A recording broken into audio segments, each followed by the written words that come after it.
Bienvenue à tous. Ils jouent un rôle important dans notre écosystème et conditionnent l'avenir même de la planète tout entière.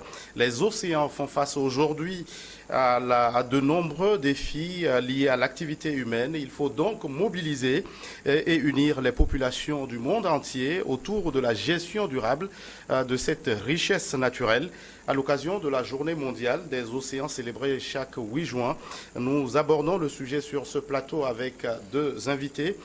Madame Akwen Anyala Alagan, vous êtes point focal, ZLECAf à Wim Africa et chef service au port autonome de Lomé. Et deuxième invité, Monsieur Gado Bema, vous êtes directeur exécutif de l'ONG STAD. Oui. Merci d'avoir répondu à notre invitation. Merci Gaëtan. Merci. Honneur aux femmes, comme on le dit. Madame Anyala Alagan, quelle est la raison d'être de la célébration d'une journée consacrée aux océans? Avant toute chose, je voudrais en fait vous remercier et remercier les hautes autorités de ce pays, dont je veux parler du Togo. En l'occurrence, le président de la République et surtout le Haut Conseil pour la mer. Et quand vous entendez Haut Conseil pour la mer, c'est que les autorités togolaises ont pensé qu'il était très important de consacrer,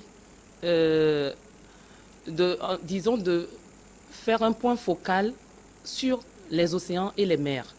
Donc l'importance que revêtent les océans et les mers pour le Togo a mené donc les plus hautes autorités à créer donc le Haut Conseil pour la mer ainsi que le ministère dédié à l'économie maritime, à la pêche et à la protection de l'environnement. Donc je voudrais aussi remercier New World TV qui nous a invités à ces échanges.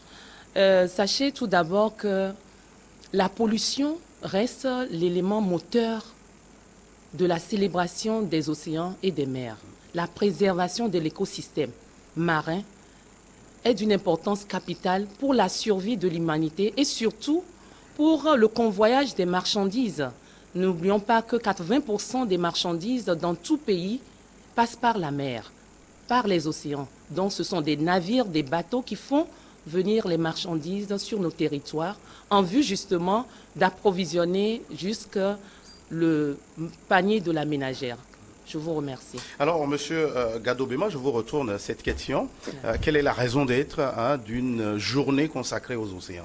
Merci Gaëtan. Et je voudrais joindre ma voix à celle de Madame de Wim Afrique pour remercier les autorités du Togo pour leur attachement et leur engagement à la protection des mers et des océans et aux activités maritimes. Et justement, cet engagement qui est abouti à la mise en place d'un organe qui permet de coordonner les actions de l'État en mer. Et le Haut Conseil pour la mer joue un rôle fondamental en matière de la gestion des activités maritimes. Et c'est justement la raison pour laquelle, depuis quelques années, le Haut Conseil a pris à bras le corps l'organisation des activités ou de la Journée mondiale des océans au Togo. Et nous remercions vivement, en tant qu'organisation de la société civile, la prise en charge de l'État de cette question qui est d'une importance assez intéressante.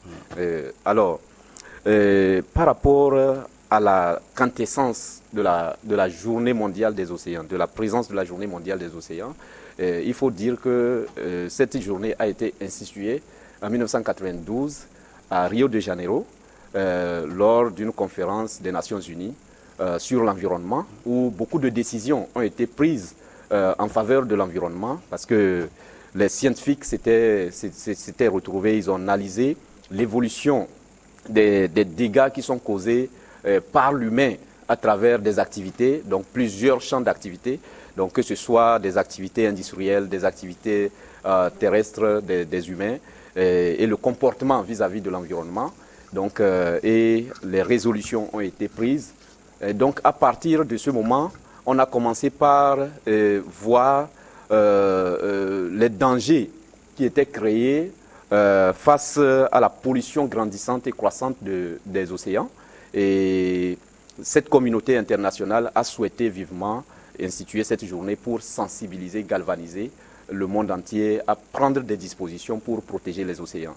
Et c'est en 2008 que lors de l'Assemblée générale des Nations Unies, que cette journée, qu'on appelle-t-on, il y a eu une promulgation et on a décidé qu'à partir de 2019 et à partir de 2009, le 8 juin de chaque année sera consacré à l'activité de la célébration des océans pour sensibiliser le public sur l'importance que revêtent les océans et les actions qu'il faut engager pour protéger suffisamment ces océans. Donc voilà pourquoi la communauté internationale a institué cette journée pour laquelle le Togo s'est engagé depuis 2015 à initier des actions. Donc quand je dis depuis 2015, parce que c'est la prise en charge de la journée par le gouvernement, parce que les activités se menaient avec certaines associations comme les nôtres. Et nous avons organisé des activités de nettoyage des plages, de sensibilisation des populations sur les côtes depuis 2011. On a organisé des conférences à l'université pour inviter les étudiants à comprendre le sens de la protection de l'environnement.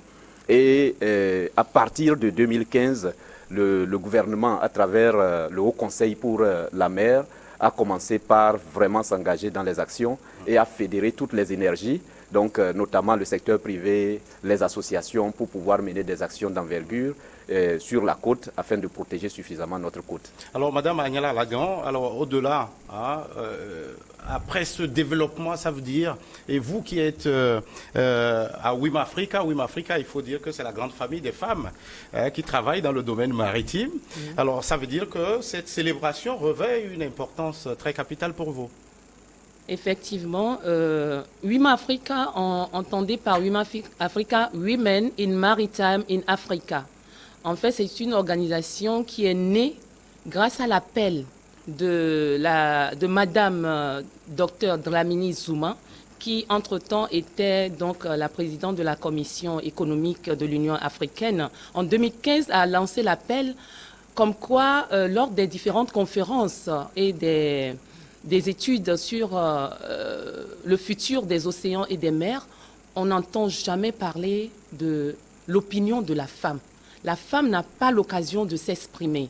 Où sont-elles, ces femmes? Et c'est là que nous avons saisi cet appel au niveau de l'Afrique et nous nous sommes manifestés. Et en 2015, nous avons mis sur pied WIMA Africa qui donc réunit plus de 28 pays. Et aujourd'hui, nous avons des démembrements. Nous avons WIMA Togo, WIMA Bénin, nous avons WIMA Cameroun, etc., jusqu'en Afrique du Sud, en Afrique du Nord. Et donc, WIMA Africa est là pour soutenir l'action de l'Union africaine en faveur de la préservation de l'écosystème marin. Et ensuite, pour la promotion du genre. Notez que dans le secteur maritime et portuaire, très peu de femmes y travaillent. Donc, si on prend une échelle de... sur 100, on a à peine 8%, à peine. Et là, on peut dire que c'est une faible représentativité de la femme.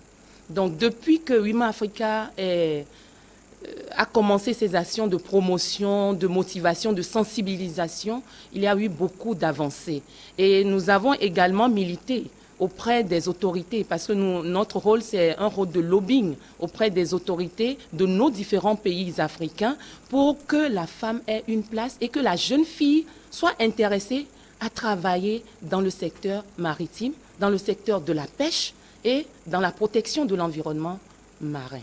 Alors, la question du genre aussi qui s'invite dans le domaine maritime.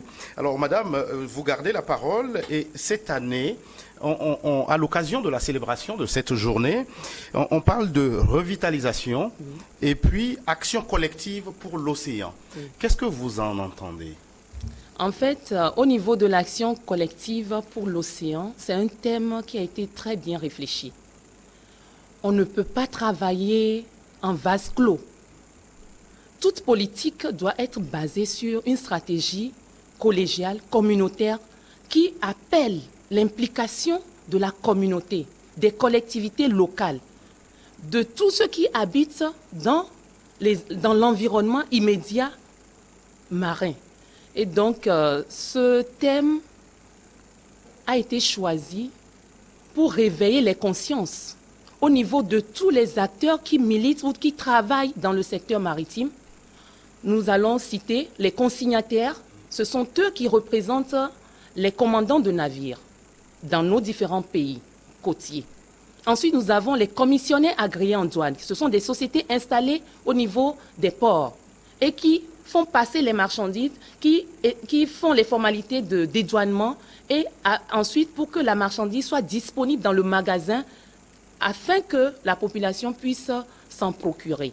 Nous avons également toutes les personnes qui jouent un rôle de sécurité autour de la mer. Et donc, sans oublier les collectivités locales, nos communes, les chefs religieux, les chefs coutumiers, toutes ces personnes sont appelées à contribuer pour quoi? Pour l'amélioration de la gestion, justement, de l'environnement marin. Et donc, cette action n'est plus une question d'une seule personne, mais ça doit être une question collégiale, de communauté, pour que nous puissions préserver les acquis. Monsieur Bema, action collective pour les océans, en quoi cette dynamique est-elle urgente aujourd'hui? C'est justement une dynamique urgente quand on voit la progression de la pollution des océans, quand on voit aussi les avantages qui sont liés vraiment à l'ouverture sur un océan. Et vous savez, notre pays a construit le plan national de développement en prenant le premier axe du plan national de développement, le PND 2018-2022, qui est prolongé par la feuille de route gouvernementale. Et vous constatez que le Togo a mis un axe qui s'appelle hub logistique, en se positionnant comme un hub logistique pour enclencher le développement au Togo et dans la sous-région. Et c'est justement à travers, par rapport au port en eau profonde que nous avons, qui est un atout sérieux.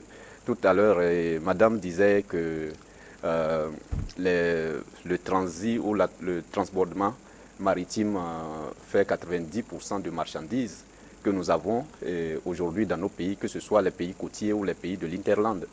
Et donc, ces avantages que revêtent les océans doivent normalement être préservés. Et si les océans n'existent pas, on n'aura pas des échanges, ou on aura difficilement les échanges au niveau international. Et donc, l'action collective est une urgence.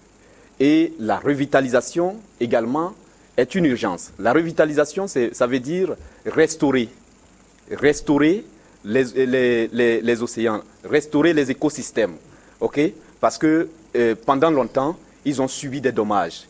Il y a des rapports des organisations internationales comme le Programme des Nations Unies pour l'environnement qui a décrié l'implication ou la présence des déchets plastiques aujourd'hui à plus de 85% des déchets plastiques produits qui se retrouvent dans les océans aujourd'hui.